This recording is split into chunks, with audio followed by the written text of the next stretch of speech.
Vivre est une catastrophe. Et c'est un grand bonheur. Et c'est un grand bonheur. J'ai jamais cessé d'être heureux. Vous savez, il y a une phrase que j'ai souvent répétée. Merci pour les roses, merci pour les épines.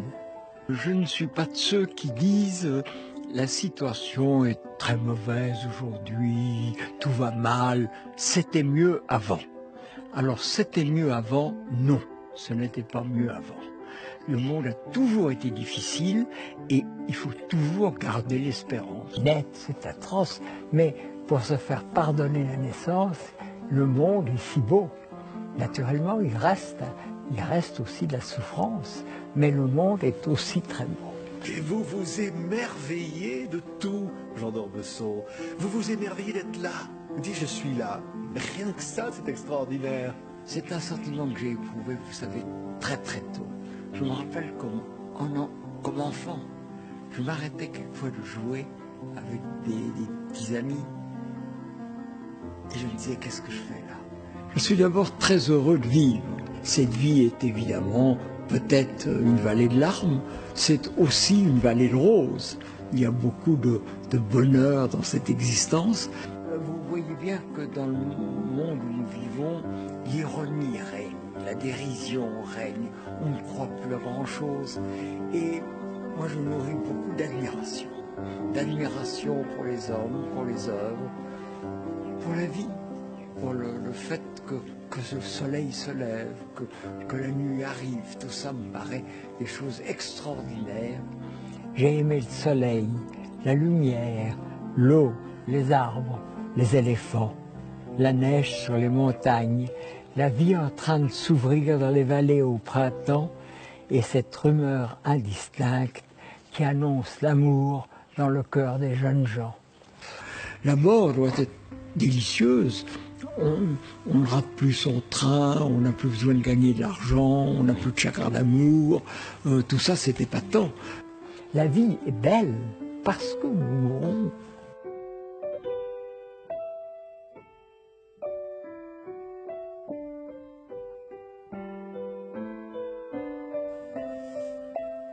Une des clés du bonheur, c'est les autres.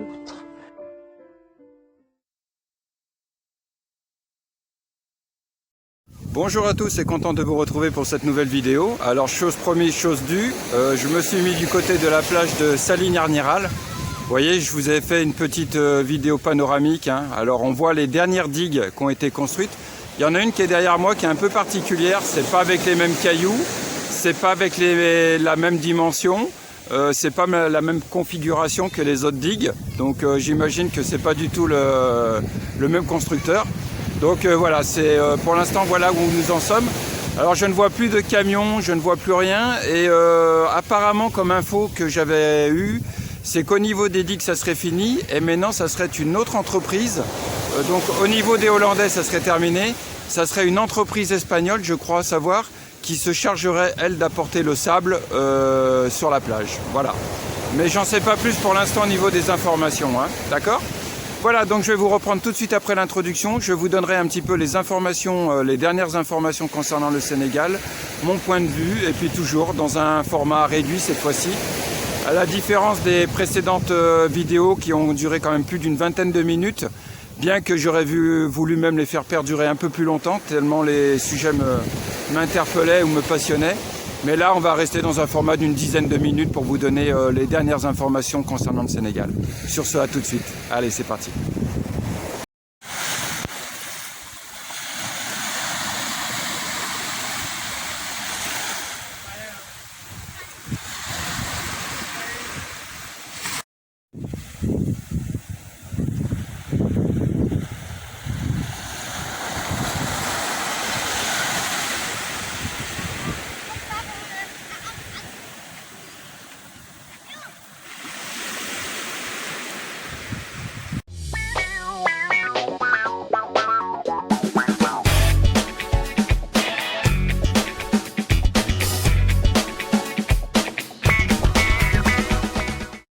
Voilà, donc je suis de retour hein, pour la suite de la vidéo. Alors je me suis posé sur un banc là, pas bien loin du rond-point de Sally. En fait c'est la rue qui mène vers l'hôtel Fram. Et de l'autre côté, face à moi, en fait, j'ai le rond-point vers les hôtels Philaos, Calaos. Hein, d'accord? Voilà, ça change un petit peu de la plage. Et puis, il y aura moins de vent ici, bien que j'ai quelques travaux à côté, puisque la Riviera est en plein travaux. Donc, ils sont en train de modifier totalement la configuration donc, du bar-restaurant. Et je pense qu'ils profitent justement de cette fermeture pour un petit peu restructurer leur établissement. Hein. Alors il faut savoir que lundi, donc le président Macky Sall s'est adressé donc à la population sénégalaise, hein, à la nation. Excusez-moi, j'ai les lèvres un peu sèches parce que l'air est un peu sec parfois. Ok, bonne journée à toi. Hein. Ok, dire. Et tu continues toujours à faire le lavage des voitures? D'accord. Ouais, ça je le connais depuis longtemps. Toi, tu fais le lavage des voitures, hein? Voilà, donc c'est un gars bien, ouais, je le connais, ça fait 10 ans qu'on se connaît. Ok, bonne journée à toi. Hein. Voilà, donc, ouais, parce qu'en ce moment c'est calme, hein, c'est vraiment, c'est très très calme au niveau des activités, vous en doutez bien. Alors donc le président Macky Sall, en fait, dans son allocution, je vais vous donner un petit peu les messages les plus importants. Le premier, c'est qu'il y a un allègement de l'état d'urgence, donc qui avait été décrété depuis déjà un mois, hein, je crois, quelque chose comme ça, un mois et demi. Donc l'état d'urgence sera allégé, ça veut dire que les regroupements par exemple religieux, par exemple pour les prières etc. sont autorisés, bien entendu sous certaines conditions. Alors il faut savoir que l'église ici, donc la communauté catholique a décidé pour l'instant d'annuler tout regroupement religieux hein, de leur côté.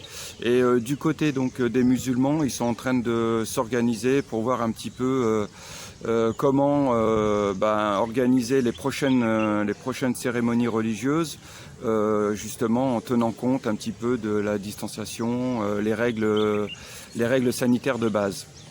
D'autant plus qu'on arrive bientôt, dans une dizaine de jours, on arrive à la fin du Ramadan et qu'ensuite il y aura la fête de la Tabaski, donc où là énormément de gens vont se regrouper au sein des familles, mais au sein des quartiers, etc.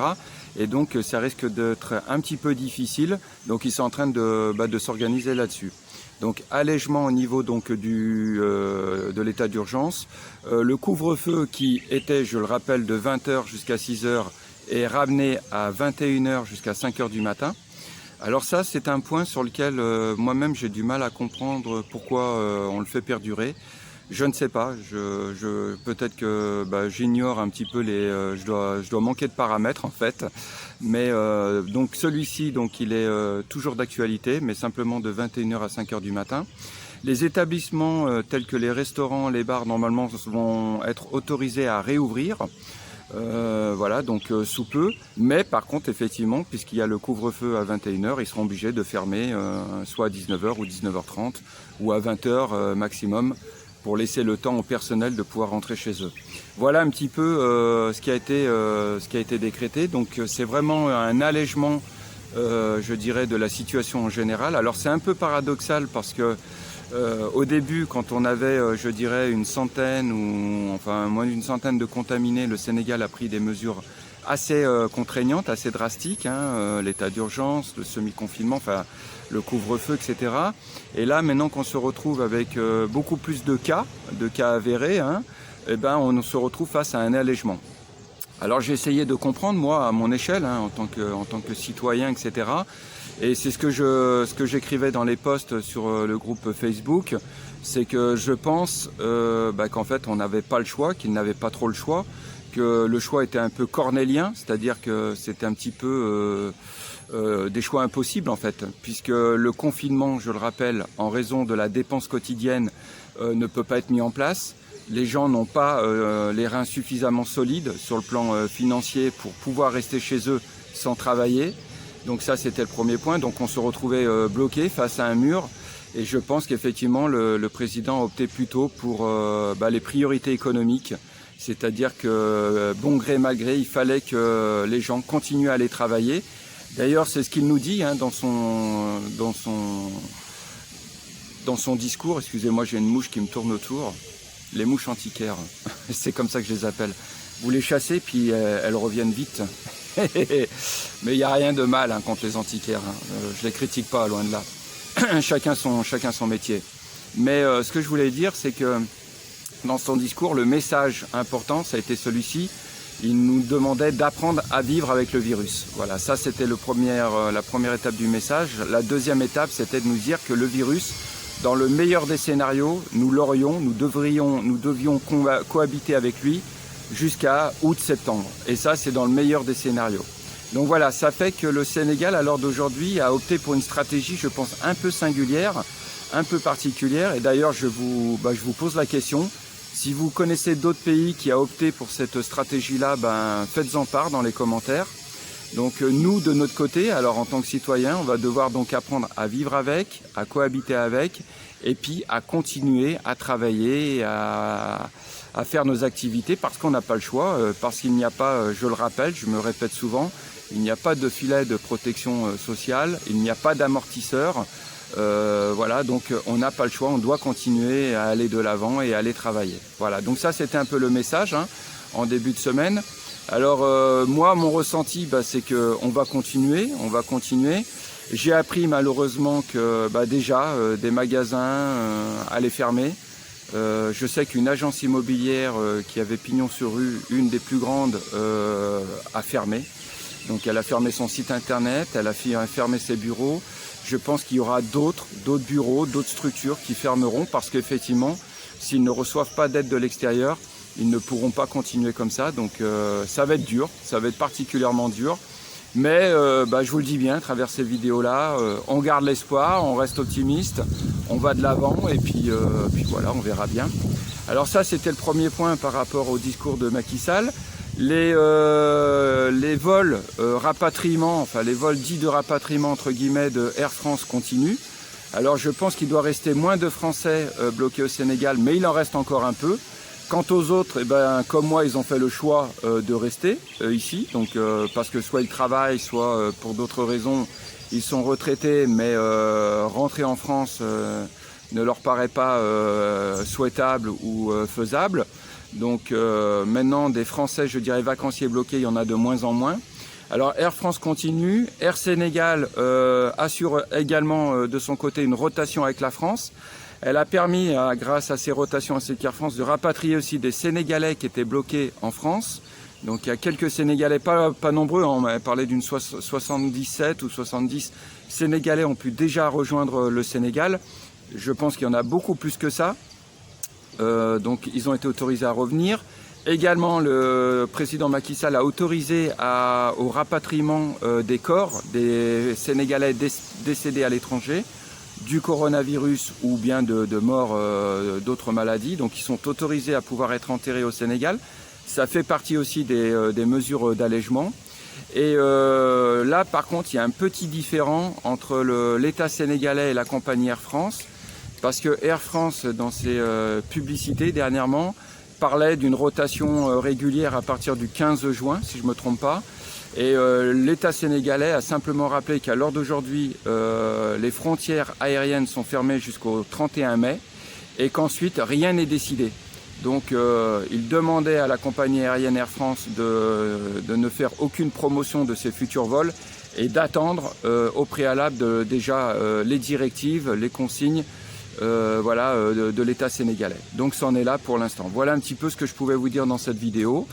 Écoutez, concernant la rentrée scolaire, alors une rentrée scolaire est prévue début juin pour les classes d'examen. Donc c'est important, hein, c'est-à-dire que pour les classes d'examen, donc pour les écoles sénégalaises, donc ça reprendra. Je crois que ça concerne 500 000 élèves, hein, quelque chose comme ça. Et pour les établissements français, donc proposant le programme français, pour l'heure, on n'en sait pas plus. Alors il faut savoir qu'il y a eu un grand mouvement de parents d'élèves aux quatre coins de la planète qui réclament une diminution des frais de mensualité de l'école française. Il y a un groupe d'ailleurs, un groupe Facebook qui est en place, hein, qui regroupe des milliers d'adhérents. Je vous invite à aller le consulter parce que moi-même je le consulte parce que c'est très intéressant sur les échanges d'informations. Alors pour l'instant, c'en est là. L'État français a proposé des bourses exceptionnelles justement pour les parents d'élèves en difficulté. Mais quand on va sur le groupe Facebook, on s'aperçoit que ce que les gens disent, c'est que ces bourses exceptionnelles ne répondent pas à tous les besoins, que déjà pour les obtenir, c'est un vrai parcours du combattant, ça risque de dissuader beaucoup de personnes, et que deuxièmement, ils attendent une réduction beaucoup plus importante des frais de mensualité. Alors pour les écoles et les établissements français ici au Sénégal, à l'heure d'aujourd'hui, je ne sais pas trop ce qui est envisagé, ce qui était proposé. Dès que j'en saurai plus, je vous en parlerai. Voilà ce que je pouvais vous dire aujourd'hui dans cette petite vidéo. Sur ce, chacun d'entre vous, je vous souhaite une bonne continuation. Puisque le confinement est fini, donc je vous souhaite de profiter au maximum de vos futures balades ou de vos balades, etc. Profitez-en bien. Et puis nous, on se reverra la semaine prochaine, comme d'habitude, le vendredi ou le samedi. Sur ce, à très bientôt. Merci. Ah, dernière chose, en introduction, vous avez vu, je vous ai mis une petite introduction de 2 minutes sur l'éloge, je dirais, de profiter de la vie, du Carpe Diem, en fait, Jean d'Ormesson. Et effectivement, quand on écoute ce gars-là, c'est un hymne à la joie de vivre. Et je pense que, il est important de revenir aux fondamentaux, c'est-à-dire que tant que nous avons la santé, que nous sommes, que nous pouvons nous nourrir, etc., il est important aussi d'être reconnaissant et de ne pas toujours voir aussi que le côté négatif des choses. Bien que la situation que nous traversons soit exceptionnelle, il est essentiel de rester et de garder les fondamentaux. Sur ce, à très bientôt. Ciao.